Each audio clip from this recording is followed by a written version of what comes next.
This is outrageous. Where are the armed men who come in to take the protesters away? Where are they? This kind of behavior is never tolerated in Barack. Canada. You shout like that, they put you in jail right away. No trial, no nothing. Journalists, we have a special jail for journalists. You're stealing, right to jail. You're playing music too loud, right to jail, right away. You're driving too fast, jail. Slow, jail. You're charging too high prices for sweaters, glasses, you right to jail. You undercook fish, believe it or not, jail. You overcook chicken, also jail. Undercook, overcook. You make an appointment with the dentist and you don't show up, believe it or not, jail, right away.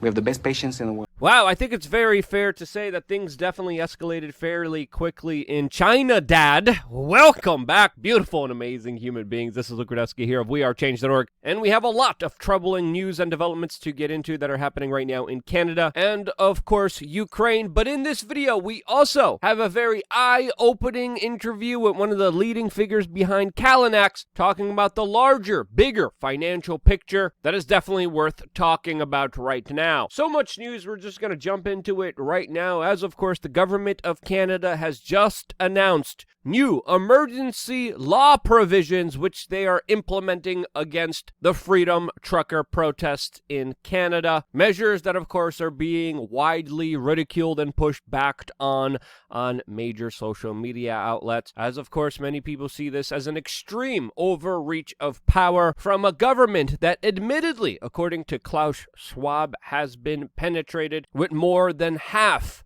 of World Economic Forum members who are a part of the Build Back Better Great Reset agenda, which apparently is treating blue-collar working-class individuals as terrorists and using the Terrorism Financial Act to, quote, immediately freeze bank accounts of individuals or organizations, quote, suspected of supporting protesters. All of this being done without a court order, without a warrant, without a shred of evidence, just the decree of the federal government saying you supported freedom, you supported people voicing their concerns against the government, you get taken out with your ability to even financially transact or have money in the system that currently exists. This is leading to a lot of people saying that Justin Trudeau has been the employee of the month for Bitcoin, as of course now many people taking part in this protest are now moving their money from big banking financial institutions to, of course, alternative privacy-focused cryptocurrencies like Monero, Zcash, Pirate Coin, and there's too many others to even mention right now.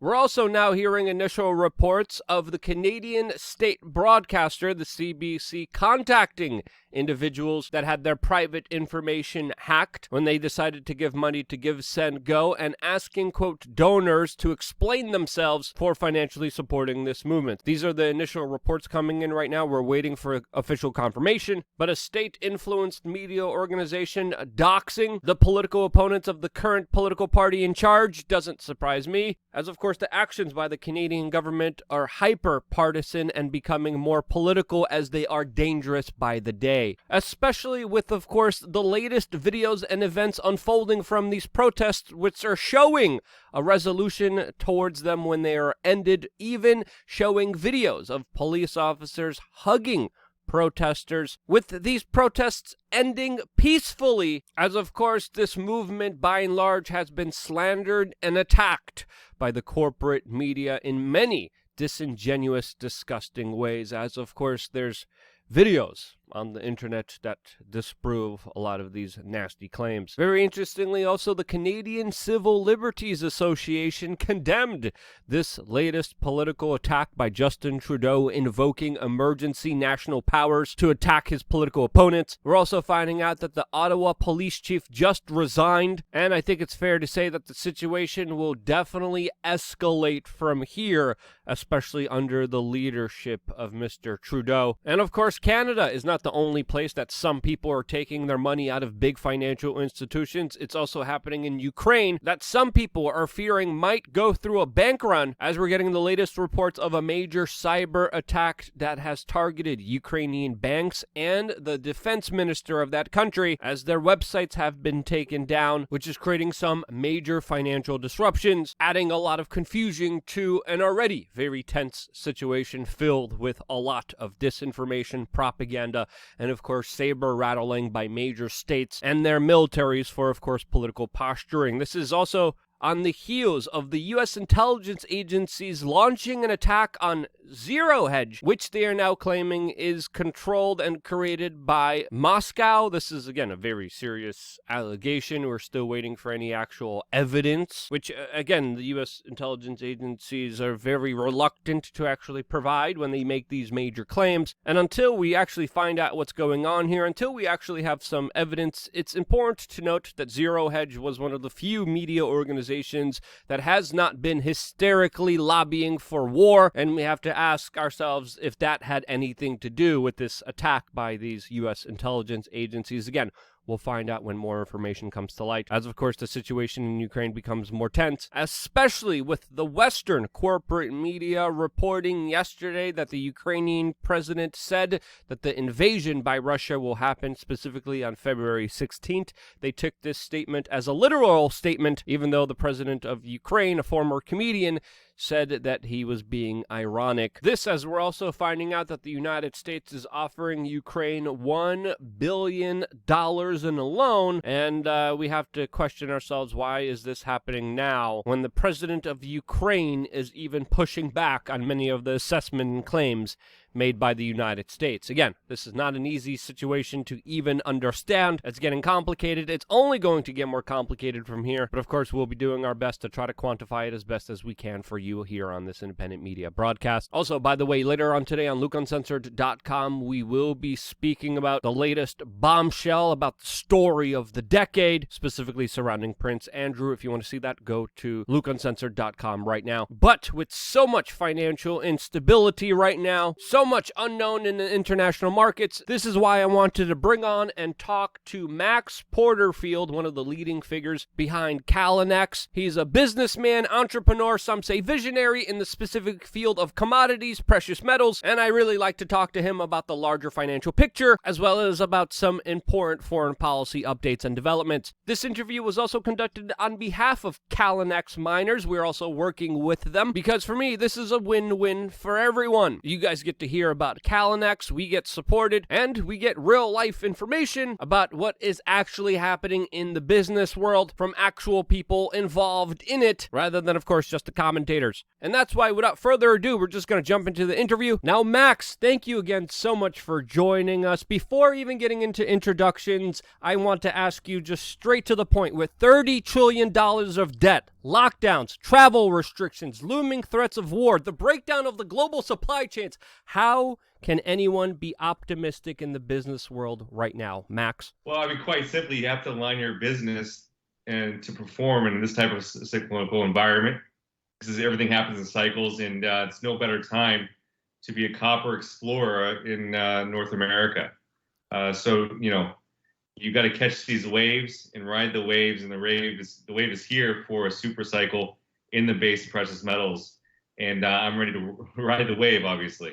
Now, Max, for people who don't remember you from our previous conversations, who are you and what is Callinex? Well, I'm an entrepreneur that tries to align myself with the interests of the greater good.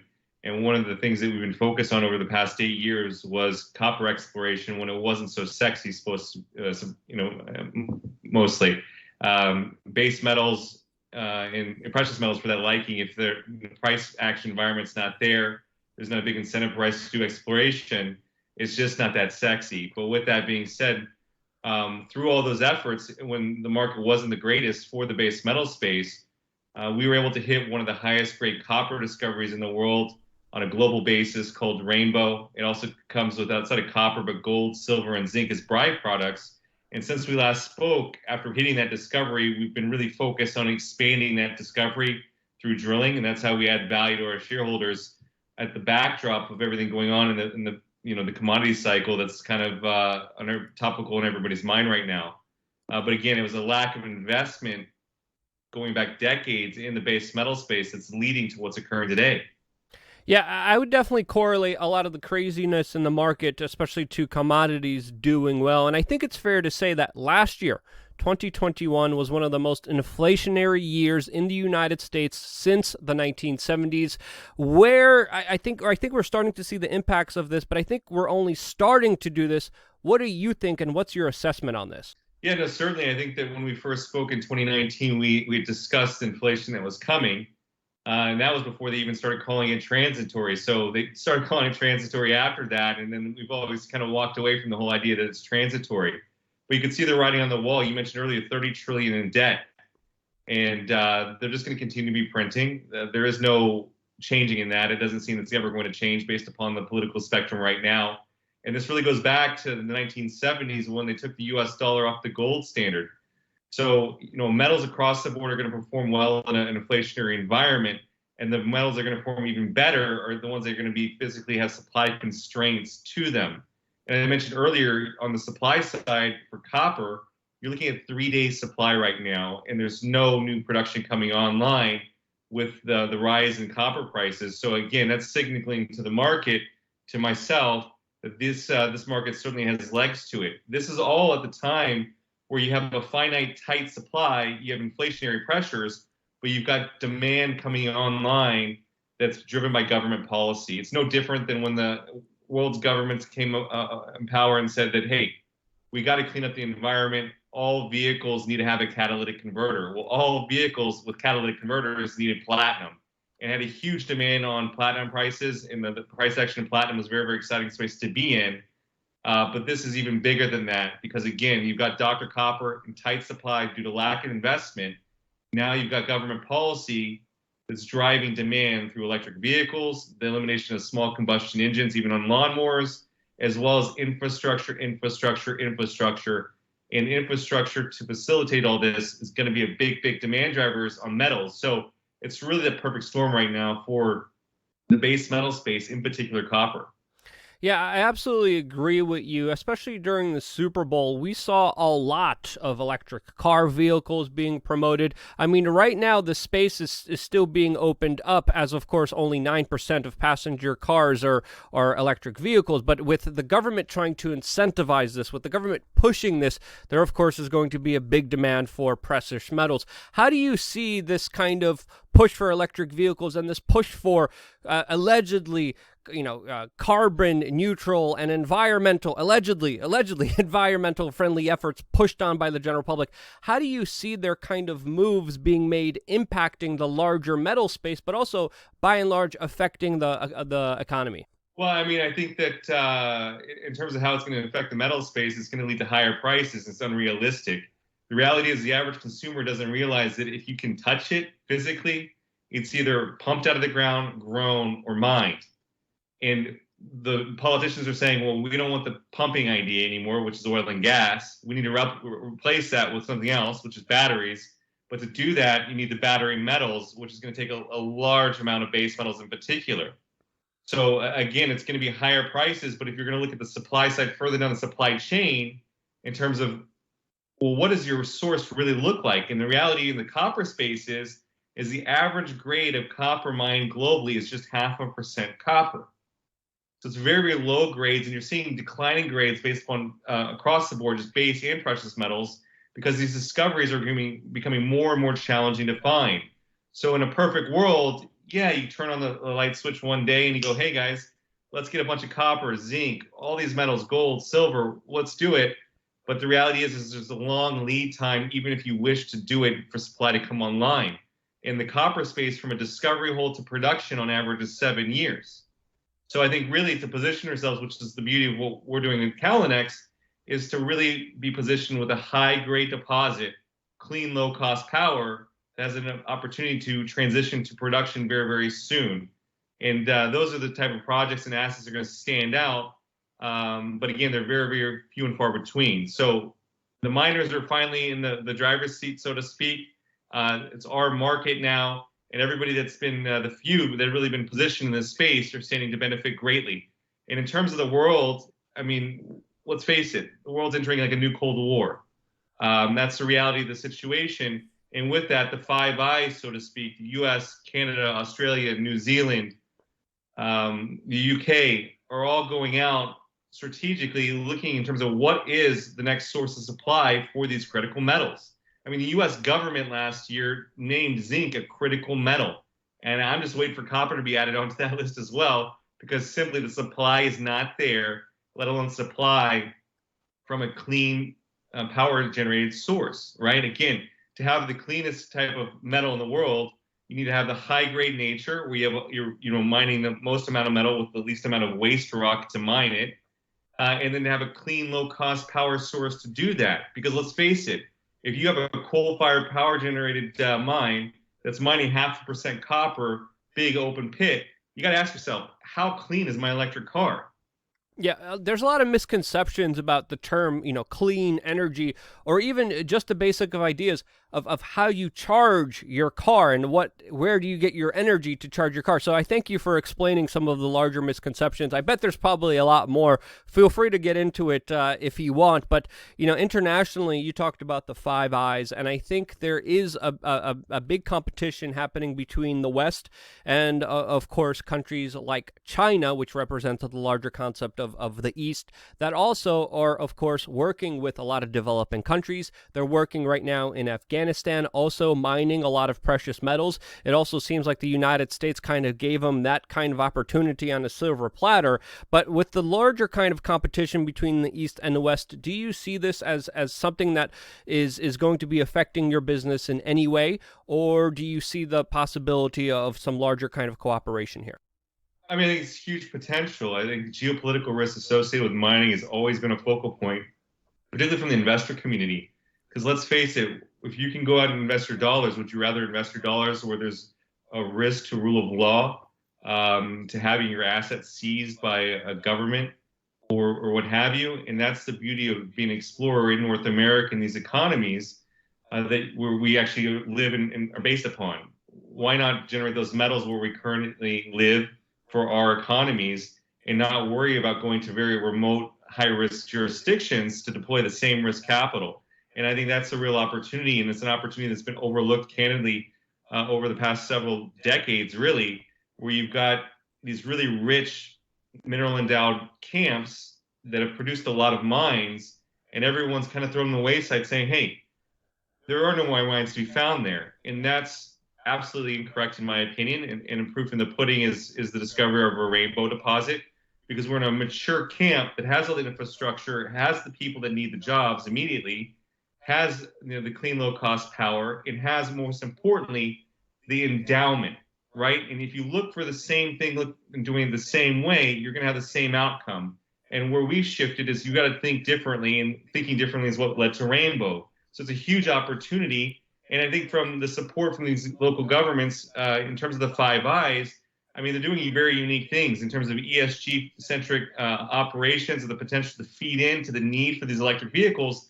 I mean, they're very cognizant and aware that the supply is not there, right? And so what you've seen them do time and time again more recently is you can actually get a line of credit, so to speak, where your bank loan is actually backstopped by the government. So where a lot of these base metal names projects, you're looking at like an 8% discount rate in terms of your cost of capital. Well, that could be dramatically reduced to about 2%. Right? Because the governments are wanting to make sure the supply comes online to feed into their local economy's needs. And as the case goes for, basically the entire continent of Africa, it's largely controlled by the Chinese. And if you look at where the highest grade copper deposits are, well, they happen to be in the DRC or the surrounding Central African countries where you have a lot of geopolitical risks. I can tell you, I visited the DRC a couple years ago, and while it's a very beautiful country, it's a very dangerous place, and I'll leave it at that. Oh, yeah, I spent some time in Africa, too, and there's a lot of places that are extremely violent, extremely turbulent, politically, socially, and economically. And, throughout my entire visit, throughout the many countries that I visited, there's always one common denominator. A lot of Africans saying that the Chinese are coming in. The Chinese were described as the new colonizers that have been coming in, making deals, and, of course, working with a lot of these African politicians on, of course, helping mine a lot of natural resources from their country and then sell it on the world market. Now, there's an interesting article here by The Verge, and it's titled that EV ads dominated the Super Bowl, but don't expect to buy one anytime soon, as of course there's major supply shortages, there's major disruptions, and I think you kind of explained why that's happening here. But also, is this one factor to why you guys had a big year in 2021? What factors led to your success, and how do you see your business kind of moving forward with this kind of big demand?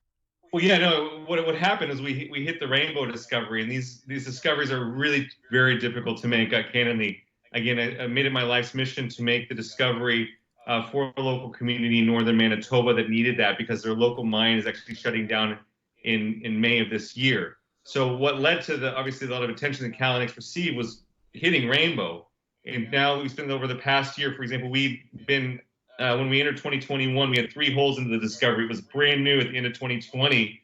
So while the whole world was running in fear, we were actually jumping with joy because my lifelong vision and dream was just beginning. And so we spent the past year drilling out rainbow and delineating the resource, because it's, in mining, you've got to step out and drill a number of holes. And we're like an R&D company in biotech looking to solve a cure for cancer, so to speak, or a disease. But our clinical trials and de-risking is us drilling holes into the deposit to see how big it is. And so that's what we've been focused over the past 12 months. And this year we want to publish a maiden resource on rainbow in an adjacent deposit that sits close by. And then we've got our sights set on the next discovery, because as I mentioned before, we discovered the rainbow discovery deposit by thinking outside the box, thinking differently, and bringing new tool sets and using them new ways to make that discovery on a very large land package we had. But we did that in a very small area of a very large land package. So we're expanding that this year. And I'm very, very excited about, again, drilling out rainbow, and rainbow shaping up to be something really special, but looking for more than one rainbows in 2022 with a refined exploration approach on a regional scale, on the backdrop of really a supply shortage in the base metal space, particularly copper, as I mentioned. Now, Max, I don't know if you could get into this or even tell us, but are you invested in this company yourself? Yeah, no, absolutely. I am invested in the company. I own just under 5% of the company. I actually was a recent buyer on the open market. Again, I think that based upon everything that Rainbow has shown, in the intrinsic value, I believe, is inherently in the company with Rainbow and the other assets in the company, that it seemed the market's missing something right now. And I've become a recent buyer. So it is a big position for me. Obviously, it's where my passion is. And if you look at it, whether it be Musk, Bezos, or anybody that's been an entrepreneur that's been very successful in life, they've done so and been rewarded for betting on themselves. So certainly I'm a big investor into Callinex and our objectives. But those are just because my interests are aligned with what we're doing and what we're looking to execute on the greater good for both the local economy and the macro economy, as the world needs these metals moving forward. Yeah, I've been hearing that you've been putting a lot of your own blood, sweat, and tears into this company, and this is why I would love to learn more about your objectives. What do you hope to achieve, and how do you see things kind of moving forward from here in 2022? Well, we're looking to build a resource and publish a third party establishes a number of, in terms of how big is Rainbow, in terms of what are the grades, what is the tonnage, what is the size of the deposit. And then, as I mentioned, we've expanded our exploration targeting on the whole property, and we're looking to discover a new rainbow, new discoveries through our exploration targeting on the property. And that's what we're looking to achieve in 2022. And then looking beyond, again, the longer term objective is to create the next mining center for that community of Flin Flon, Manitoba, for the next generation of miners. Because, again, the flagship mine there that's been operating since 2004, and they've been mining in this town for 100 years, is shutting down in May. And that's over 700 direct job losses that are going to be attributed to that in a town of just 5,000 people. So my long-term objective, along with our teams, has always been to find the next flagship anchor set of deposits for that community to be mined. And we're well on that way. And we're looking to really exponentially grow that with the exploration drilling that we're going to do this year. So, Max, I want to thank you so much for joining us and giving us an insight into the business world, what's happening globally, what's happening in the EV business. Anything else you want to say about Callinex, what you're doing, and more importantly, where can people find you and more information about your company? Well, all I can say is I'm very, very grateful to be here today, and I'm very, very happy with everything that's accomplished so far with Rainbow and looking forward with the organization. If anybody be inclined to want to become a shareholder of the company or learn more, you can do so by visiting our website at callinex.ca. And we also trade in the U.S. under the ticker CLLXF on the OTC. And then we also have a listing in Canada on the Toronto Venture Exchange under the ticker CNX. But again, I really, really appreciate you having me. I've been very, very excited, obviously, about everything we're up to. Yeah, Max, it's always great to talk to you. Thank you so much for joining us. The link to your website will, of course, be down in a description below. And I always appreciate your kind of perspective. It's very entrepreneurial. It's very, very business-like. It's something that, of course, I love to learn about and look into, especially talking to real people that are actually in the business world and not just commenting about it. So, Max, thank you again so much for joining us. And I hope you guys appreciated this broadcast. If you did, share it with your friends and family members. And because you do, this is one of the only ways that these videos get out there to the general publics, to the Kyles and Karens out there. And because they do, this is why I love you guys. Stay tuned for more here on wearechange.org.